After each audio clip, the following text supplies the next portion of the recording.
ബഹിരാകാശ സാങ്കേതിക വിദ്യയിൽ ഭാരതം വളരെ നിർണായകമായിട്ടുള്ള ഒരു ചുവടുവയ്പ് നടത്തിയ ദിവസമായിരുന്നു ഇന്നലെ. നിങ്ങളെല്ലാം വാർത്ത അറിഞ്ഞു കാണും. ലോകത്തിൽ പ്രൈവറ്റ് ഓർബിറ്റൽ ലോഞ്ച് നടത്താനായിട്ട് കേപ്പബിലിറ്റിയുള്ള കഴിവുള്ള മൂന്നാമത്തെ രാജ്യമായിട്ട്, ആ കഴിവ് നേടിയ മൂന്നാമത്തെ രാജ്യമായിട്ട് ഇന്ത്യ മാറിയിരിക്കുകയാണ്. വളരെ ചെറുപ്പക്കാരായിട്ടുള്ള കുറച്ച് കുട്ടികൾ, 30 വയസ്സിൽ താഴെ, ഏതാണ്ട് ആവറേജ് ഏജ് 28 വയസ്സെന്ന മറ്റാണ് ഞാൻ കണ്ടത്.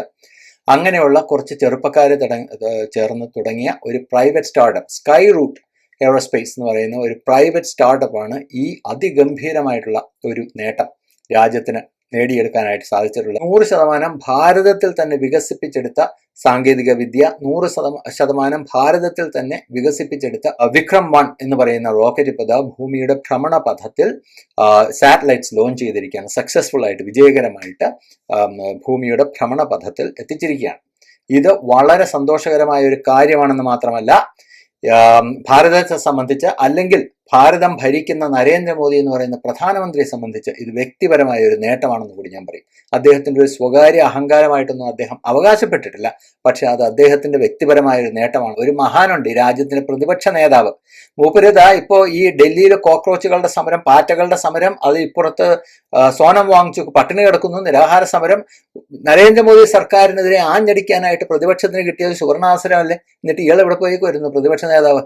പുള്ളി മൂപ്പരുടെ കാര്യം നോക്കി ലോകസഞ്ചാരം സുഖിക്കാനായിട്ട് പോയതാ. ഇങ്ങനെ ഒരു പ്രതിപക്ഷ നേതാവിന് ലോകത്തെങ്ങും കണ്ടു ഒരു കുഴപ്പമില്ല. ശ്രീ നരേന്ദ്രമോദിയുടെ നേതൃത്വത്തിൽ ഇപ്പോഴുള്ളതുപോലെ ഭാരതത്തിനോട് കൂറും ആത്മാർത്ഥതയുമുള്ള ഒരു സർക്കാർ ആജീവനാന്ത കാലം ഇങ്ങനെ ഭരിക്കണം, അധികാരത്തിലിരിക്കണം എന്നുണ്ടെങ്കിൽ ഇതുപോലെ ഉള്ള അലസന്മാരും മടിയന്മാരും കഴിവില്ലാത്ത വാഴപ്പിണ്ടികളും എല്ലാം പ്രതിപക്ഷത്തുണ്ടായ വളരെ നല്ല കാര്യമാണ്. അതുകൊണ്ട് രാഹുൽ ഗാന്ധി ഈ ലോകം കറങ്ങി നടക്കുന്നതിന് ഞാൻ മൂപ്പരെ കുറ്റപ്പെടുത്തില്ല. ഭാരതത്തിൽ നല്ലത് അങ്ങേര് ഈ രാജ്യത്ത് ഇല്ലാതിരിക്കുകയാണ് നല്ലത്. ഏതായാലും രാഹുൽ ഗാന്ധി കുറച്ചു കാലം മുമ്പ് നരേന്ദ്രമോദിയെ വെല്ലുവിളിച്ചിരുന്നു. ഈ രാജ്യത്ത് നരേന്ദ്രമോദി പറയുന്ന ആത്മനിർഭർ ഭാരതവും അതുപോലെ മേക്ക് ഇൻ ഇന്ത്യ ഒന്നും നടക്കാൻ പോകുന്നില്ല. ഒരു കാലത്തും മേക്ക് ഇൻ ഇന്ത്യ നടക്കാൻ പോകുന്നില്ല ഈ പദ്ധതി. അതായത് എന്താ, 5 പൈസക്ക് ഇന്ത്യയെ കൊണ്ട് കൊള്ളില്ല എന്ന് പറയുന്നത്. ഇയാൾക്ക് ഇന്ത്യയോട് എന്ത് സ്നേഹം, ഈ രാജ്യത്തോട് ഭാരതത്തോട് എന്ത് സ്നേഹം ഇങ്ങനെ കൊണ്ടെന്നാ പറയുന്നത്? നോക്കൂ, ഉള്ളിലുള്ള രാജ്യദ്രോഹ പ്രവണത പുറത്തേക്ക് വരുന്ന കാലം. ഞാൻ വെറുതെ പറയുന്നതല്ല, രാഹുൽ ഗാന്ധിയുടെ ആ പ്രസ്താവന ഞാൻ നിങ്ങളെ കാണിച്ചു തരാം. ഹിന്ദുസ്ഥാൻ में आप made in India made in India made in India की बात करते रहते हो, मेड इन इंडिया हो ही नहीं सकता आज. കേട്ടല്ലോ, നിങ്ങൾ കേട്ടല്ലോ?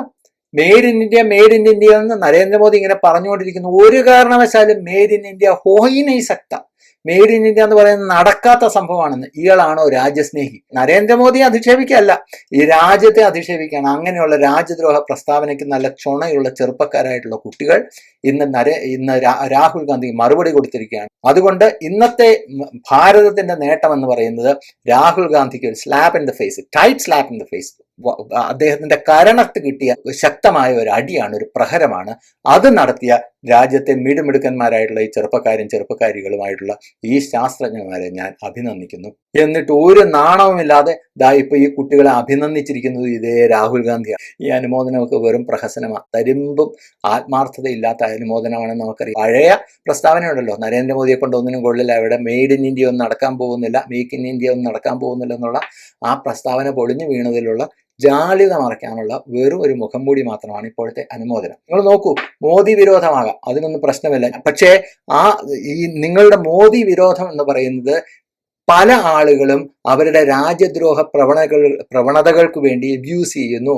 നിങ്ങളുടെ മോദി വിരോധത്തെ അവർ ചൂഷണം ചെയ്യുന്നു, രാജ്യദ്രോഹത്തിന് വേണ്ടി ചൂഷണം ചെയ്യുന്നു എന്ന് മനസ്സിലാക്കിയാൽ അപ്പോൾ നിലപാട് മാറ്റണം. നരേന്ദ്രമോദി ഫാഷിസ്റ്റ് ആണെന്ന് പറയുമ്പോഴും ഈ രാജ്യദ്രോഹികളായിട്ടുള്ള ഇസ്ലാമോ ലെഫ്റ്റ് മാധ്യമങ്ങൾ പലതുമുണ്ട്. ആ ഇസ്ലാമോ ലെഫ്റ്റ് മാധ്യമങ്ങൾക്ക് പ്രവർത്തിക്കാനുള്ള പൂർണ്ണ സ്വാതന്ത്ര്യം വിട്ടുകൊടുത്തിരിക്കുന്നത്. എന്തൊരു ഫാഷിസ്റ്റ് ആണെന്ന് എനിക്ക് മനസ്സിലാവുന്നില്ല. അപ്പോൾ ആ സ്വാതന്ത്ര്യം ഉപയോഗിച്ച് രാജ്യദ്രോഹ പ്രവർത്തനങ്ങളിൽ ഏർപ്പെടുന്ന ഈ ആളുകൾ അവരുടെ പ്രേക്ഷകർ തന്നെയാണല്ലോ. നിങ്ങൾ നരേന്ദ്രമോദിയെ ചീത്ത വിളിച്ചു കഴിഞ്ഞാൽ നിങ്ങളുടെ പ്രേക്ഷകരായിട്ട് മാറുന്നത് അവരുടെ ഉള്ളിലുള്ള രാജ്യദ്രോഹ മെന്റാലിറ്റി. ആ രാജ്യദ്രോഹ മെന്റാലിറ്റിക്ക് വേണ്ടി, അതിനെ വളർത്താൻ വേണ്ടി നിങ്ങളുടെ മോദി വിരോധം അവർ അബ്യൂസ് ചെയ്യുകയാണ്, ചൂഷണം ചെയ്യുകയാണെന്ന് മനസ്സിലാക്കിയാൽ ഞാൻ നിലപാട് മാറ്റിയതുപോലെ ഇനിയുള്ള മോദി വിരോധികളോട് ഞാൻ പറയുന്നത്, മോദി വിരോധം കൊണ്ട് ഒരു തെറ്റുമില്ല. അപ്പോൾ നിലപാട് മാറ്റണം. അല്ലെങ്കിൽ നിങ്ങളുടെ വിരോധം നരേന്ദ്രമോദിയോടല്ല, ഈ രാജ്യത്തോടാണെന്ന് പറയേണ്ടി വരും. പക്ഷേ രാഹുൽ ഗാന്ധിയെയും കോൺഗ്രസിനെ സംബന്ധിച്ച് കോൺഗ്രസിന്റെ രാജ്യ സ്നേഹത്തിനെ കുറിച്ച് പറഞ്ഞാണല്ലോ, അയ്യോ രാഹുൽ ഗാന്ധി, സോണിയാഗാന്ധി UPA മുതലുള്ള കാര്യം മാത്രം, അതിന് പുറകിലേക്ക് പോകണ്ട, UPA മുതലുള്ള കാര്യം മാത്രം ഞാൻ ഒരു ദിവസം ഇതെല്ലാം എടുത്ത് ഞാൻ പുറത്തിടും. അന്ന് കേരളത്തിൽ പല ആളുകൾക്കും മനസ്സിലാവും എന്തുകൊണ്ടാണ് ബിനോയ് നായർ ഇപ്പോൾ ഇത്രയും ശക്തനായ കോൺഗ്രസ് വിരോധിയായി മാറിയത് എന്തുകൊണ്ടാണെന്നുള്ളത്. സുഡാപ്പികൾക്ക് വേണ്ടി ചൂട്ട് പിടിച്ച് ഈ രാജ്യത്തെ പൂർണ്ണമായി ഒറ്റുകൊടുക്കുന്ന പരിപാടിയാണ് UPAയുടെ ഭരണകാലം മുതൽ ഇങ്ങോട്ട് കോൺഗ്രസ് എടുത്തിട്ടുള്ളത് എന്ന് ഞാൻ തെളിയിക്കും നിങ്ങളുടെ. പക്ഷെ ഇപ്പോഴല്ല കേട്ടോ, സമയമാകുമ്പോൾ ഞാൻ പറഞ്ഞോളാം. തൽക്കാലം അവസാനിപ്പിക്കുന്നു, അധികം ദീർഘിപ്പിക്കുന്നില്ല. ഈ കുട്ടികളെ ഞാൻ അഭിനന്ദിക്കുന്നു. എന്തിനു വേണ്ടിയാ? അവരുടെ ഈ ഒരു നേട്ടത്തിന് വേണ്ടി മാത്രമല്ല.